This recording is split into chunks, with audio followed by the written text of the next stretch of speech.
שלום וברכה, צופים יקרים. אנחנו ממשיכים בספרו של מורנו ורבנו הרב יעקב עדס, דברי יעקב, פרקי מחשבה. הגענו בסייעתא דשמיא לפרק שישי, וזו הכותרת של הפרק, בעניין של כל קיום העולם כולו ומכוח התורה. סעיף א', בגמרא במסכת שבת בדף פ"ח עמוד א', למדו מהפסוקים שהתנה הקדוש ברוך הוא עם מעשה בראשית, ואמר להם, אם ישראל מקבלים את התורה אתם מתקיימים, ואם לאו חוזר הכל לתוהו ובוהו. עד כאן עיינו שם כל העניין. בסעיף הראשון בפרק ו' כותב הרב, מביא ראיה מהגמרא במסכת שבת בדף פ"ח, שקדוש ברוך הוא ברא את עולמו, הוא התנה תנאי עם מעשה בראשית ואמר להם, אם עם ישראל יקבל את התורה מוטב, יהיה טוב, השמיים והארץ יעמדו. אבל אם חלילה וחס ישראל לא יקיימו תורה ולא יקבלו את התורה, הכל יחזור לתוהו ובוהו.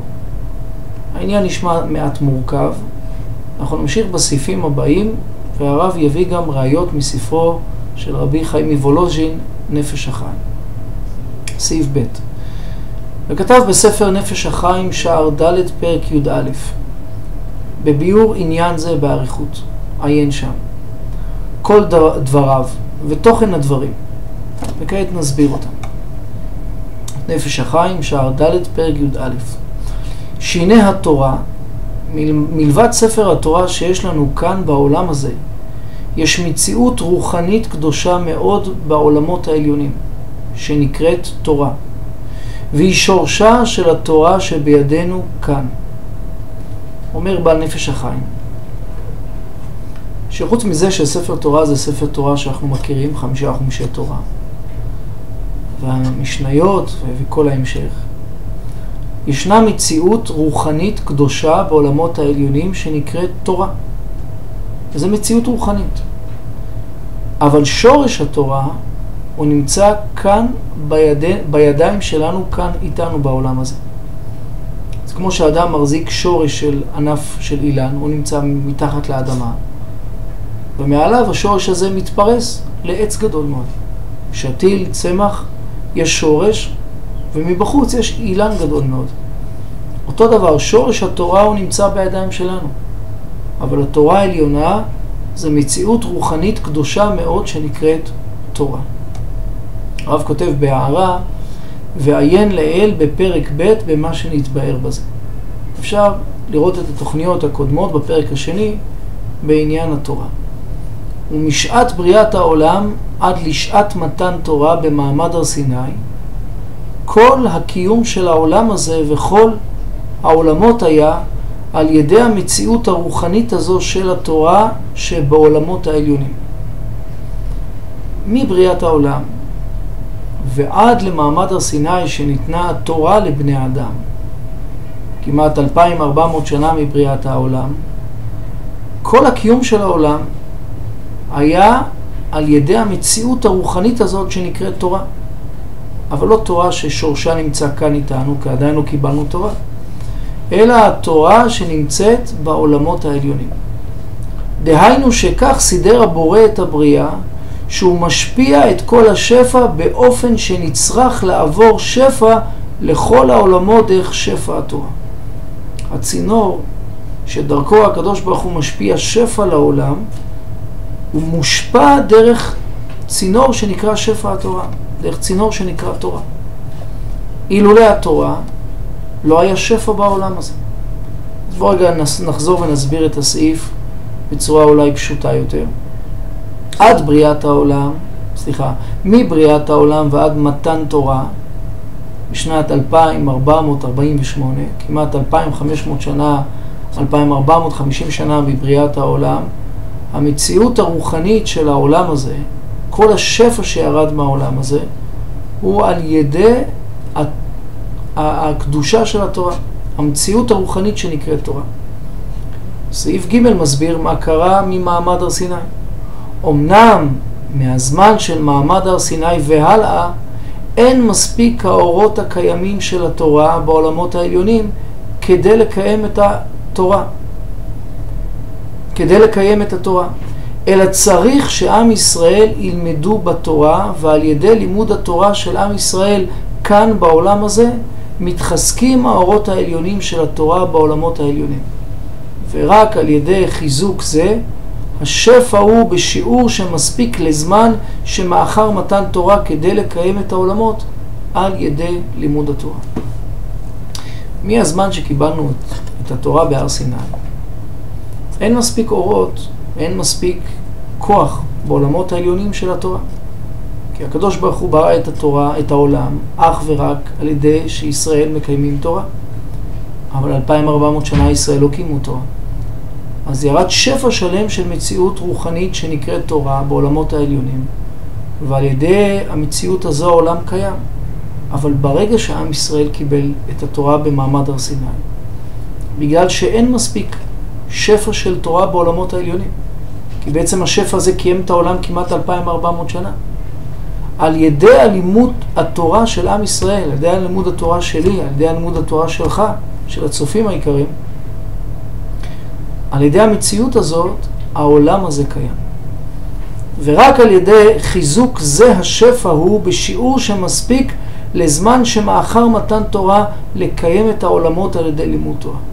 אחרי מתן תורה אנחנו זקוקים לאותו שפע גדול על ידי לימוד התורה שלנו. סעיף ד' וכתב שם בספר נפש החיים, וזה לשונו: והאמת בלתי שום ספק כלל, שאם היה העולם כולו מקצה ועד קצהו פנוי חלילה וחס אף רגע אחד ממש מהעסק וההתבוננות שלנו בתורה, היו נחרבים כל העולמות וכולי, והיו לאפס ותור חס ושלום. זאת אומרת, לפי הכלל הזה שהקדוש ברוך הוא התנה תנאי והקיום של העולם הוא מכוח התורה, אם יגיע רגע אחד ולא יהיה לימוד תורה, אם יהיה רגע אחד שמקצה העולם ועד קצה הוא יהיה פנוי שנייה אחת מלימוד התורה, בבת אחת יחרבו כל העולמות. בבת אחת יהיה חורבן, יהיה שואה, מעין פצצת אטום שתחריב את העולם כולו, כי אין קיום לעולם בלי התורה. ואף שזיכנו השם יתברך, וזה סעיף A, שאף פעם אינו פנוי לגמרי, ותמיד יש שעוסקים בתורה ולא נחרבים העולמות. הקדוש ברוך הוא גלגל את המצב שכך, שלא יהיה רגע פנוי. שבארץ ישראל מתפללים שחרית, בארצות הברית נחים. ושבישראל ישנים, בארצות הברית מתפללים תפילת מנחה ולומדים תורה. ושאצלנו לילה, שם יום, וששם יום, אצלנו לילה. כך, על ידי שהעולם עגול, ועל ידי שיש יהודים בכל העולם, גם שבערב שבת בין השמשות, או עסוקים במצווה מסוימת, במקום אחר בעולם, יהיה יהודי שילמד תורה. מכל מקום. אף על פי שיש לימוד תורה בכל העולם.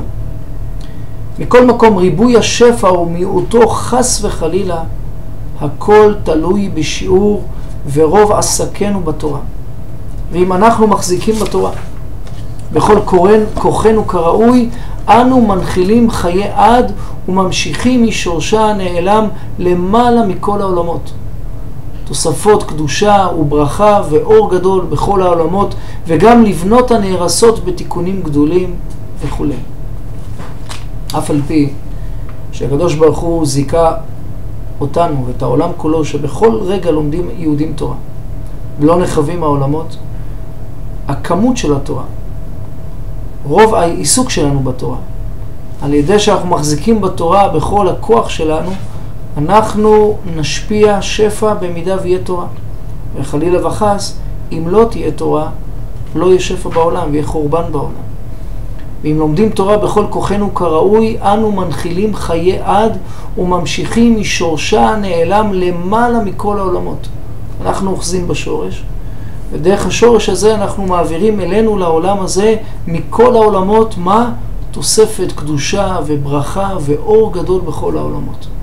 מצד שני, מאידך גיסא, בגלל שיש לנו כוח גדול כל כך, ואנחנו נראה את זה גם בהמשך הפרקים, אנחנו יכולים לבנות דברים שנהרסים, יכולים גם להרוס בעצמנו, אבל פה מדובר לצד החיוב, אנחנו יכולים לבנות דברים שנהרסו על ידי לימוד התורה.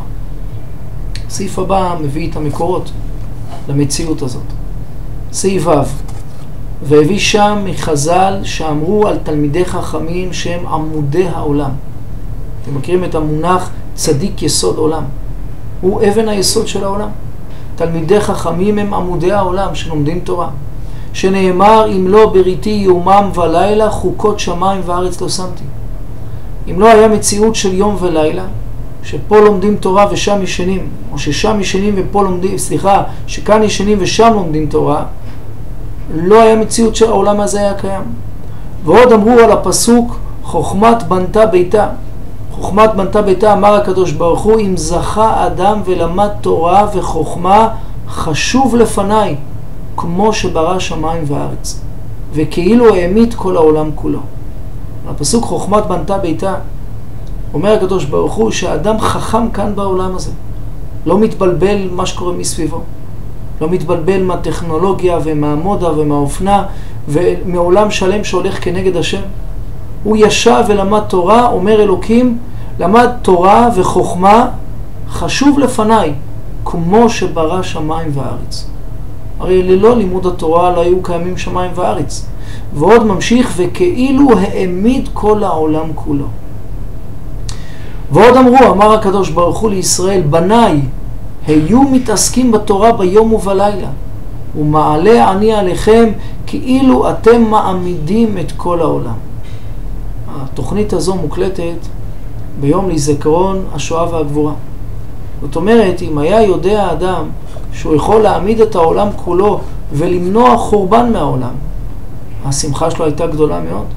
יגיע היום שאומר אלוקים, מי שלמד תורה, בניי היו מתעסקים בתורה ביום ובלילה, ומעלה אני עליכם כאילו אתם מעמידים את העולם כולו. ממשיך הרב ואומר, ועיין שם בספר נפש החיים מאוד כמה מקומות בחז"ל, דברים נוראים, בגודל התלות של קיום העולם כולו בלימוד התורה של עם ישראל. האינטרס העולמי הוא שהיהודים ילמדו תורה, כי זה הסוד של קיום העולם. לכן יש לאדם גם שמחה גדולה בעת לימוד תורה. הוא מרגיש, הוא מקיים את העולם, שהוא מחיה את העולם. אם היו יודעים אומות העולם מה התורה עושה לעם ישראל ומה התורה עושה להם, היו מעמידים גדודים, חיילים, צבא שלם, טנקים ומטוסים מעל ישיבות בעם ישראל, מעל תלמודי תורה, בכדי שהיהודים לא יפסיקו רגע אחד מללמוד תורה. ולכן אם זה באמת כך, בסעיף ז' והאחרון לפרק זה כותב הרב, וצריך האדם ליתן על ליבו דברים אלו היטב ולשננם היטב, בדברי נפש החיים. וכותב הרב בהערה, רצוי לשנן הרבה בספר נפש החיים בשער ד' מפרק י"א ועד פרק ל"ד, שאז ידע להעריך כל רגע של לימוד התורה, שהוא עניין הרבה יותר חשוב ופועל מעסקי העולם הזה, שנראים לבני האדם כאילו הם עניינים גדולים, וכבר כתבו בפסוק על התורה, יקריי מפנינים וכל חפציך לא ישבו בה. אדם צריך לשנן את הפרק הזה היטב, לשנן את מה שכתוב בספר נפש החיים משער ד' מפרק י"א ועד פרק ל"ד, שכולו מדבר על העוצמה על ידי לימוד התורה שזה מקיים את העולם. ואז אחרי שאדם יכיר את זה, וכמובן יכול לצפות בפרק הזה שוב ושוב גם בסרטון הזה, ובעזרת השם ידע להעריך כל רגע של לימוד תורה, אפילו רגע נוסף. מסיימים את הלימוד ב12:45, יישאר עוד 5 דקות, עוד דקה אחת, עוד פרק אחד, עוד פסוק אחד. זה עניין הרבה יותר חשוב ופועל בפועל יותר מעסקי העולם. אבל אומר הרב, עסקי העולם נראים לבני אדם כאילו הם עניינים גדולים. הוא עשה, הוא כבש, הוא פתר, אבל הוא לא יודע. כל חפציך לא ישבו בה.